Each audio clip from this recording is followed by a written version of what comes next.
So hello everyone, welcome back to a new video. Today I'm going to install the handguards of this Duke-390 मैले पहिला समरमा चाहिँ खोलेर राख्दिएको थिएँ cause त्यति युज थिएन त्यसको अनि यो लुक्स पाउनलाई पनि मैले खोलिदिएको थिएँ सो अब चाहिँ विन्टर आइसक्यो जाडो जाडो छ सो ह्यान्ड प्रोटेक्सनको लागि विन्डबाट बचाउनलाई यहाँ ह्यान्डगार्ड हाल्दिने त्यहाँ ब्याकग्राउन्डमा छ त्यहाँ ह्यान्डगार्ड त्यो हाल्ने अनि भयो भने आज मिरर पनि हाल्छु मिरर चाहिँ मैले सानो टाइपको खोजिरहेको छु लाइक त्यो एमटीहरुको हुन्छ नि यामाहाको पायो भने यामाहाको नभए आफ्टर मार्केट हेरौँ कुन हुन्छ एन्ड टेल टाइडहरु सबै हालिसक्यो as you guys can see here it's looking great अब सेफ्टी पनि भयो लुक्स पनि भयो इन्डिकेटर पनि पायो लिगल पनि भयो एन्ड या द्याट्स इट ह्यान्डगार्ड यो चाहिँ अलिकति स्क्रैच डब छ यसलाई चाहिँ मैले र्याप गर्न लागेको सो या र्याप भइसक्यो अब चाहिँ इन्स्टलेसन बाँकी छ so let's install it let's undo this bolts है 5 mm को एलएन की हो यसलाई खोलौँ अनि यो निकालेपछि अनि ह्यान्डगार्ड इन्स्टल गरौँ पहिला चाहिँ यहाँ कस्नुपर्छ अनि एउटा चाहिँ यता पनि आउँछ लक सो पहिला यता खोलौँ यो खोलिसकेपछि चाहिँ ह्यान्डगार्ड इन्स्टल गर्ने है त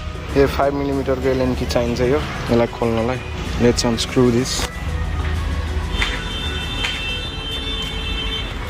लेट्स किप दिस असाइड अहिलेको लागि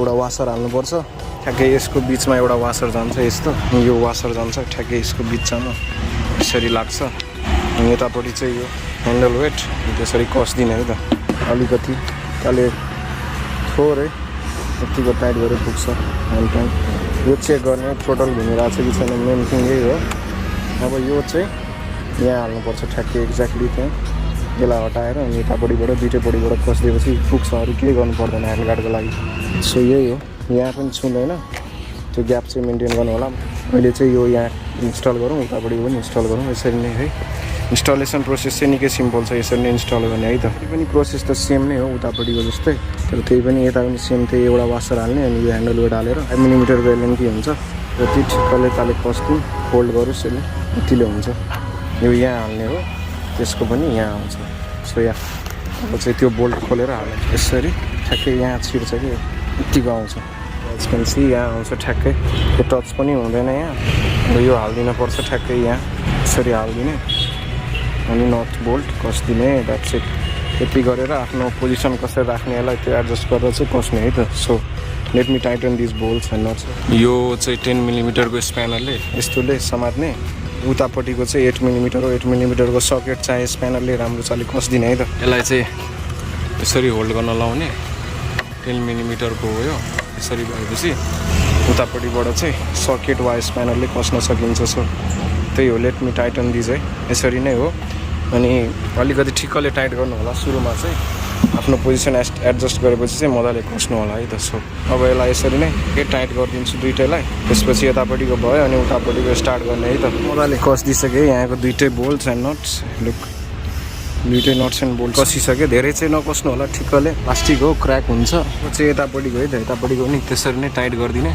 8 mm को यतापट्टि 10 mm को यतापट्टि चाहिन्छ सो त्यही दुईटा स्प्यानर लिए नि हुन्छ लास्टमा चाहिँ यो एडजस्ट गरेर आफ्नो पोजिसन यसरी अनि यो एलएन की कस्ने 5 mm को त्यसपछि सक्यो केही गर्नु पर्दैन so yeah let's tighten this nuts and bolts है फर्स्ट यतापट्टिको भइसक्यो अब यो बाँकी छ सो यो गरौँ अनि लास्टमा तपाईँहरूलाई लुक्स देखाउँछु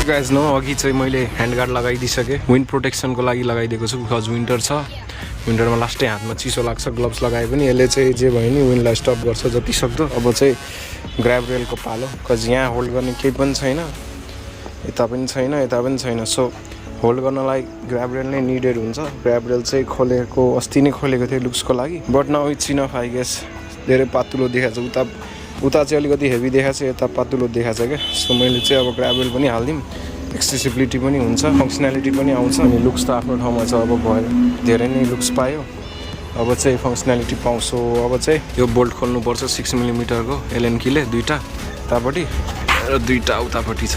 सो त्यही दुईवटा खोलेर हालिदिन पर्छ यो ग्र्याब रेल। 6 मिलिमिटरको एलएन की लिएर, यो चाहिँ 6 हो, 6 मिलिमिटरको लिएर यसलाई खोल्नुपर्छ। ले नै खोलिदिएँ मैले त। सो अब यो पनि खुलिसक्यो, लुज गरेर राखिदिन्छु। अब यो वासर चाहिँ राख्नु पर्दैन, कज ग्र्याब रेलले नै यसलाई होल्ड गर्छ मजाले। यो वासर चाहिँ यो प्यानललाई होल्ड गर्नलाई हालिदिएको थिएँ, बट अब चाहिँदैन यो वासर। फर्स्टमा यही खोलौँ, खुल्यो। Now this one. यहाँ चाहिँ अलिकति इन्डिकेटर भएर डर भयो कि त्यति जोडले मैले प्रेस गरिनँ, किनभने इन्डिकेटर टुट्न सक्छ नि त। यतापट्टिको अझै राम्रोसँगले खुल्दो रहेछ यार, कम्पेयर टु द्याट साइड। अब यसलाई खोलेर निकालेर ग्र्याबले सेट गरौँ है। खुलिसक्यो, यसलाई चाहिँ अलिकति क्लिन गरिदिउँ, पानी सानी होला, डट सट। सो यहाँ यतिको दुईवटा होल्स यतापट्टिको भयो। अब यतापट्टिकोलाई पनि क्लिन गरिदिउँ, अलिकति त्यस्तो क्लिन गर्नु पर्दैन, लिटल बिट। सो अब चाहिँ ग्र्याब रेल हालिदिउँ। पहिला चाहिँ यो राइट साइडको भयो, यसरी लाग्छ।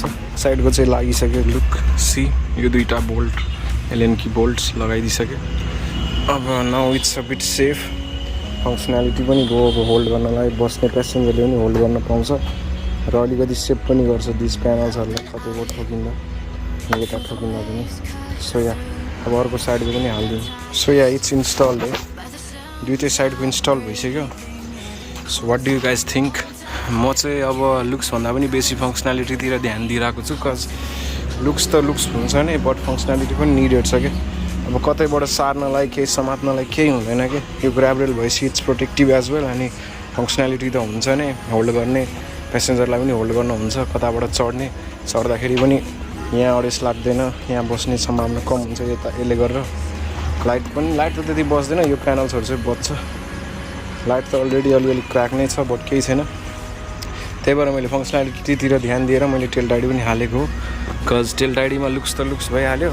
And you also get the indicators है, नम्बर प्लेट लाइसेन्स प्लेट पनि हाल्न मिल्यो, सबै थोक भयो नि त, फङ्सनालिटी पनि अनि लुक्स पनि। सो त्यही भएर मैले यो ग्र्याब रेल पनि हालिदिएको। लुक्स त लुक्स छँदैछ, बट स्टिल फङ्सनालिटी पनि धेरै नै म्याटर गर्छ। कस्तो देखिरहेको छ comment down below. I think it is looking okay है, पहिलाभन्दा त ठिकै लाग्यो, अलिकति चौडा भयो नि त लुक। उता हेर्दाखेरि ककपिट भ्यू चाहिँ एकदम ठुलो भयो नि त, त्यही भएर मैले यसलाई पनि बढाएर बढोस् भनेर मैले ग्र्याब रेल हालिदिएको। सो अब भोलि भयो भने I am going to install mirror on as well है। सेफ्टी पर्पजमा पुरै ध्यान दिनु पऱ्यो, ट्राफिक रुल पनि फलो गर्नु पऱ्यो। मोडिफिकेसन त अब के गर्ने, त्यस्तै हो, यतातिर लिगल छैन। अब मिरर भयो भने भोलि सानो खालको खोजिरहेको छु कि केटिएमको अलिकति मलाई ठुलो लाग्छ, अनि वाइड पनि धेरै भयो त। म सायद भयो भने यामाहाको एमटीको हाल्छु, नभए हेरौँ कुनै आफ्टर मार्केट पायो भने। You guys can see the looks of the grab rail as well and the handguards. It's looking amazing. यो टेल टाइडीले गरेर अझ सुट गरेको छ यो ग्र्याब रेललाई, and that handguard is also looking amazing in black colour. त्यस्तो ठुलो देखाएको छैन पहिला जस्तो। I have got this mirror installed है। यो चाहिँ यामाहाको मिरर हो, MT-15हरूमा आउने बोथ साइड्स है। यो मिरर त्यति एक्सपेन्सिभ पनि छैन र सानो पनि लाग्यो मलाई।